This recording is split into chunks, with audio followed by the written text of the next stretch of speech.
Darth Vanquish writes, in your opinion, what is the single greatest acting performance? So I think Ashley acting like she's not going to kill me as soon as this show ends. That's a pretty good. I've got the guns over there. a couple pop to mind, but maybe if I sat down and really thought about it and wrote out a list, I come up with some different ones. A couple pop into mind. Meryl Streep in Sophie's Choice is one that will make you need to get therapy. It's like Marlon Brando in On the Waterfront. One of the single greatest performances ever. But the one that stands out to me the most, and it'll be curious to see if I still think this 10, 15 years from now, but is Daniel Day-Lewis in There Will Be Blood.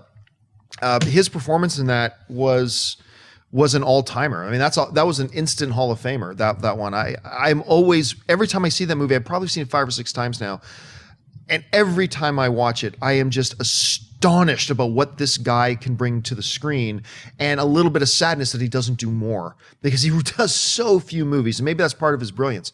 But those, Meryl Streep in Sophie's Choice, Marlon Brando in On the Waterfront, and Daniel Plainview in There Will Be Blood.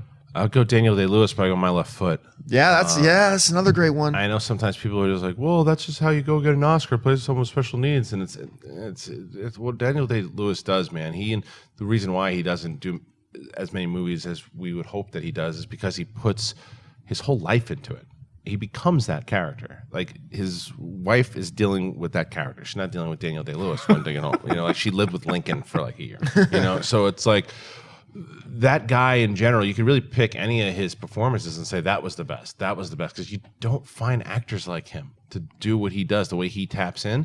So I would say that because you just really believe every moment and every tragedy that guy went through Daniel Day-Lewis went through it too. Yeah, I'm always tempted to say Tom Hanks in Castaway simply because he had nothing really to act against. The majority of that movie, it's just him and a volleyball. But I always go back to Robin Williams in Good Morning Vietnam because I think that's such a perfect marriage of his incredible comedic ability and his dramatic chops that people at that time hadn't gotten to see a lot of. That was I think the first time he was nominated for an Academy Award. And I've watched Good Morning Vietnam a lot in the last couple months, and it's just it's a flawless performance. It's so funny and it's so heartfelt. And I can't believe that one dude is that talented in that movie. Also, Robert Shaw in Jaws is. He was great in that. Yeah. Okay, bonus points. Who did Robin Williams lose the Academy Award to that year? That would be 87. So that would be. Think of one of the few performances that could have beat him out. 87. Michael Douglas. Patrick Swayze, Dirty Dancing.